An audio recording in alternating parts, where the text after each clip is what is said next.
Lost Lancastrian, Episode 6. Edinburgh and Two-Faced Villains.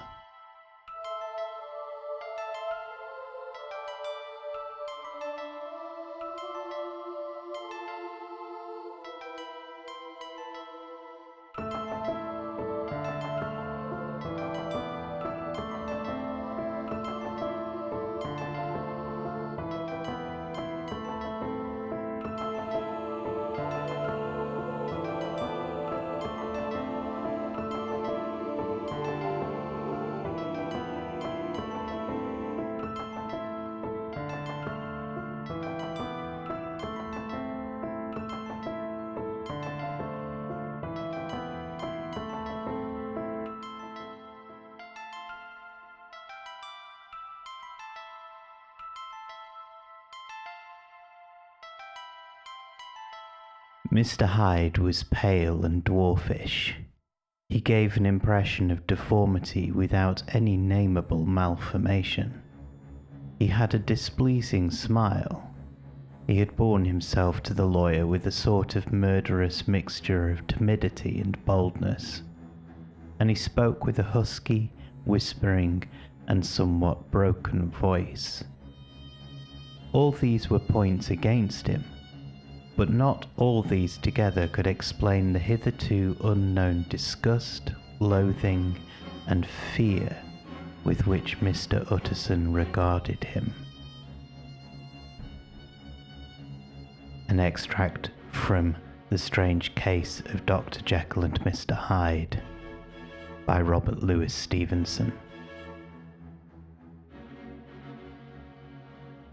Particularly on dark, cold, and quiet winter nights, the oppressive narrow closes running off the Edinburgh High Street and the hidden underworld of the Cowgate lend Edinburgh a foreboding and menacing air.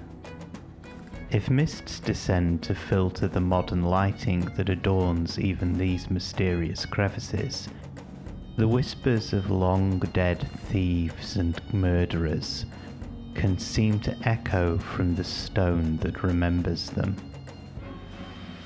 Once, this city was far from a safe place to be, and there is little wonder that some of the most popular tourist activities today are ghost walks and places attached to the criminal past.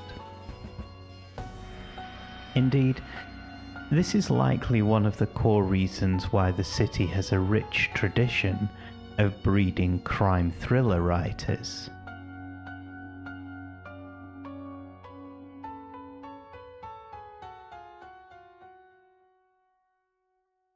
So often the city can feel like walking into a living period crime novel. Yet this too is not a new phenomenon. The classic and perhaps original crime thriller writer, Arthur Conan Doyle, is another of those famous names to have their origins in Old Reekie. Yet today the city is incredibly safe. Any sense of discomfort you may feel while walking the ancient streets of Old Town are more akin to a roller coaster or horror movie. They are feelings that come with an implicit sense of safety. The duality to the old city is part of its character, but also reflective of one of the greatest works of dark Gothic thriller in the canon of English literature. A story from one of the most intriguing and complex authors birthed by Edinburgh. The story is, of course, The Strange Case of Dr. Jekyll and Mr. Hyde.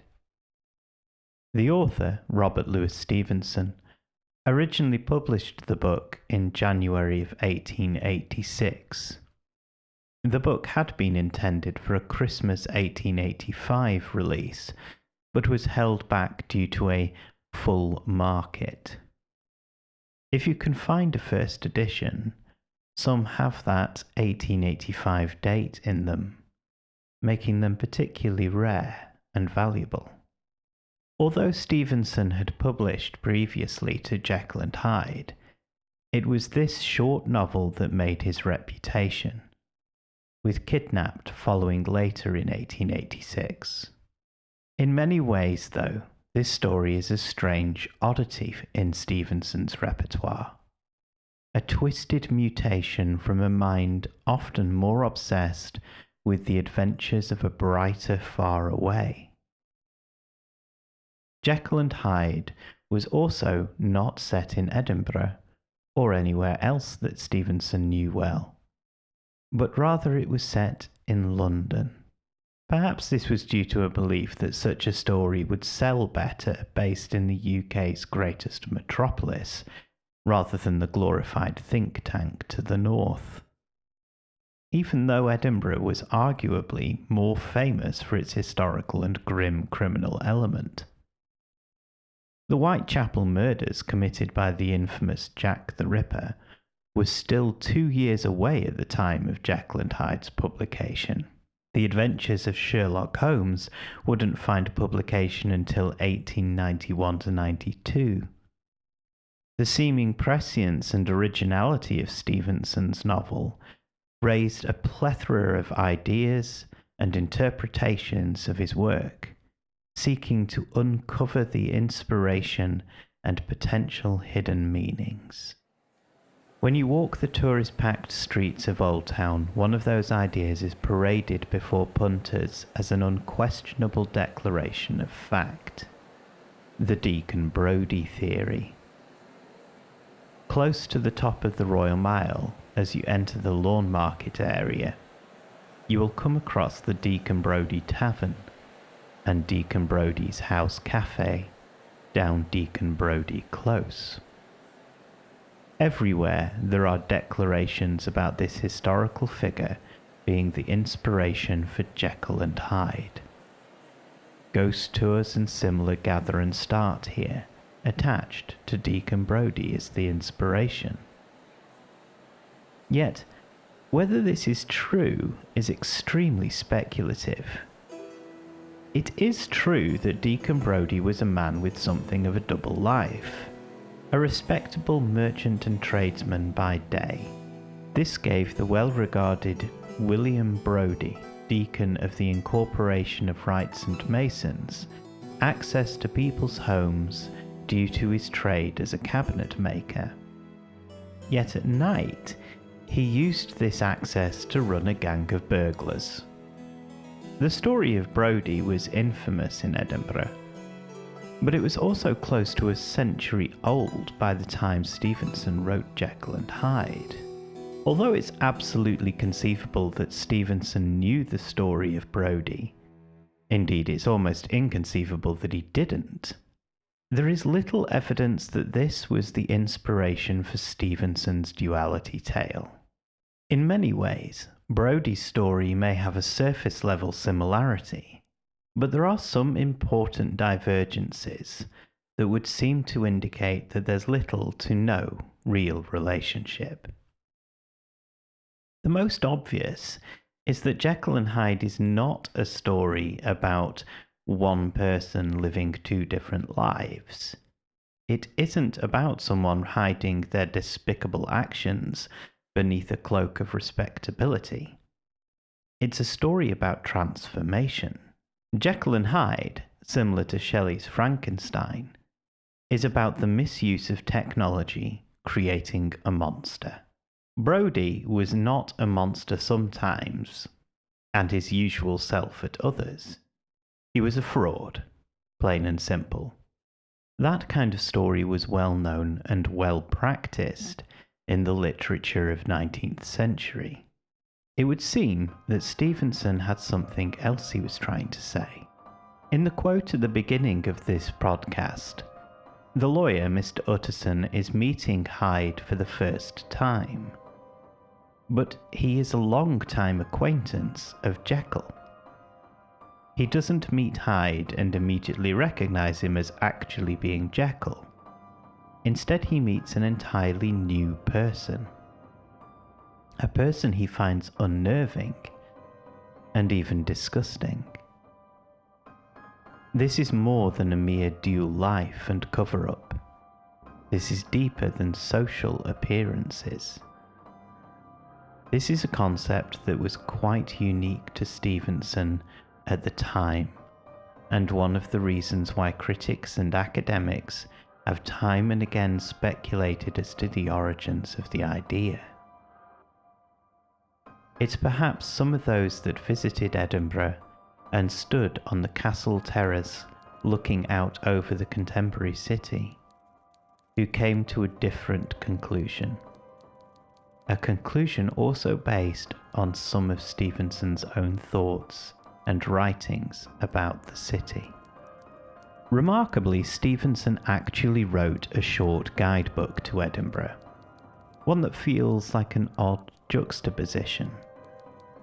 The book is quite short and does seem to extol the virtues of the city at times, whilst also being a little brisk. This is somewhat reflective of Stevenson's own relationship with Edinburgh. He was a sickly man with a chronic lung condition that his doctors and he believed was exacerbated by the miasma of the city. He was regularly advised to move to warmer, cleaner environments, and he dreamed of moving to the Caribbean. Edinburgh was hardly a bastion of sanitary excellence in the later 19th century. It was, however, vastly improving from its far grimmer medieval era. At the centre of those improvements were two distinct features of contemporary Edinburgh that was still fairly fresh at the time of Stevenson's life. The first was the draining of the Norloch, just 30 years before Stevenson was born. The loch may have gone, but the remaining muddy ditch took time to become particularly useful or pleasant. The second was the building of Newtown. James Craig's vision of a rational, elegant, Enlightenment-era new town in 1767 may have been the starting gun, but much of the first new town development was fresh and new, as Stevenson was born in 1850. Charlotte Square, often regarded as the crown jewel of the new town, was only started in 1791. The new town wasn't just a shiny new part of the city either. It was vastly different in character. Geometric, orderly, planned. The new town was a genteel place, designed to be the pinnacle of leisure, trade, and modern living in Enlightenment Scotland. This was technology and science creating a grand new vision of respectable living. Yet, for all of the praise the new town received, there were many critics. Some regarded the new town as being the death of the Scottish Enlightenment, rather than the ultimate expression of it. That the rough and tumble sardine can of the old town, where everyone lived cheek to jowl, no matter wealth or status, had given rise to the Enlightenment, while the clinical separation of types and classes of people created by the new town was killing it. Stevenson lived at 17 Heriot Row in the new town, and over the course of his life, the second new town would develop to the south of the city, after the building of Melville Drive, separating the Meadows from Bruntsfield Links in 1859. At the time Stevenson wrote Jekyll and Hyde, the old town of Edinburgh was a dilapidated, rotting core at the centre of an otherwise shining city of modernity. The buildings of the original city were being replaced in a piecemeal fashion as the old town was repeatedly plagued by fires and building collapse. The wealthy tradesmen and merchants had long since vacated, leaving only those too poor to afford the glamour of the new town and tied to the absentee landlords milking them for every last penny they could get. So is it possible that Stevenson saw Jekyll and Hyde in the very city he called home? Two faces in the same place? One that is grace and respectability, the other one of disgust and disrepute. In some ways, the story of Deacon Brodie was little more than an illustration of the disreputable nature of the old town. A story told over and over to illustrate the benevolence of the new town and the best discarded history of the old town. Yet, at the time of Stevenson writing his two-faced vision of horror, there was another innovation that many saw as threatening: the creation of private limited companies as individual incorporations with legal personhood. Companies had existed for a long time before Stevenson was even born, but they had largely been collective affairs of shared interest or government monopolies. In other words, they were either the incorporation of Wrights and Masons, or they were something like the Company of Scotland for trade with the East Indies and Africa. Pithy brand names weren't exactly on the list of high concerns for these entities. Mostly these incorporations were really about limiting and controlling who could trade and where. The 17th century had seen the introduction of subscription, similar to shareholding, as a way to buy a piece of an incorporated body, or at least to share in its profits. The Enlightenment also saw an increase in market liberalization, with government setting the framework rules of trade, but not controlling who could and could not trade. Companies became bodies for conducting trade, but without any exclusivity granted by the Crown. Although companies based on common trade continued to some extent, they were gradually replaced by incorporation based on family or partnership relations. The Company of Butchers was replaced by Smith & Sons Butchers. Then, in the later 19th century, companies operating as individual legal entities separate from their founders became a reality. As the world shifted from one of J. Sainsbury and Company grocery stores to one of Sainsbury's supermarkets, many people feared it was the beginning of the end. That the ability to act with anonymity and without personal repercussion would encourage even greater excesses and immorality of the capitalist class. A new fear arose of people without any regard of being personally held to account, acting under the cloak of an entirely new appearance, and would fall prey to their most base and selfish desires. Here lies an intriguing possibility for the origins of Jekyll and Hyde. Not a story about hidden agendas, fraud, or gilding, but rather one about an innovation, a technology, turning us into monsters. In some ways, today, it seems difficult to not think that those critics had a point. Indeed, it seems that Stevenson had something of a concern about his own duality being set free in this way. That if finally freed of the inhibiting factors of his illness, the outcome could be terrible. He certainly seemed to have some misgivings about his own secret desires and how they fit with his appearance. Portraits of Robert Louis Stevenson by his contemporary and incredibly talented John Singer Sargent can be found currently on loan to the Metropolitan Museum of Art in New York. Usually they're at the Taft and the Crystal Bridges art museums. These works show the pale, thin, and lanky Stevenson with his neat and slightly unfashionable for the time goatee. He certainly does not have the appearance of a Victorian Titan. None of the full beard and serious stare of Dickens, entirely devoid of the upstanding mustachioed man of action that was Conan Doyle. Sargent depicts Stevenson as both slightly effeminate and frenetic.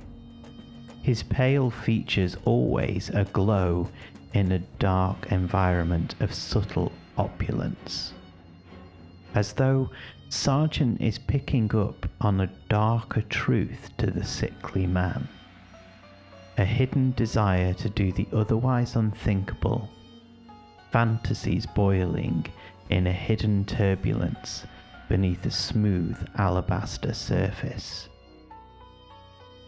Perhaps Stevenson's story of Jekyll and Hyde is actually one of a hidden horrifying fantasy self set free. In the end, it's likely it was none of these things, and all these things, that inspired the story of Jekyll and Hyde. In light of that, perhaps the strange case of Dr. Jekyll and Mr. Hyde is all the more compelling today than ever. As we struggle with the powers of bots, troll farms, and generative AI on social media, there could be lessons to learn from Jekyll and Hyde. Have we inadvertently created millions of Mr. Hydes? And are we on the brink of releasing a whole new army of them in unimaginable numbers? The fears of Stevenson's time were perhaps unfounded, but perhaps only because of the constraints placed on would-be abusers of the systems. So, should we pay more attention to Stevenson's novel today, and perhaps look at some of what inspired it, to see what we can learn in approaching our current concerns? I'll leave you with that thought. And until next week, farewell and take care. This podcast was written and produced by me, AJ Merrin. Special thanks to all those on Threads who have sent messages of support, badgering, and celebration in equal measure to keep me on track in getting this podcast completed. I simply couldn't have done it without you. You're all awesome people. Thank you.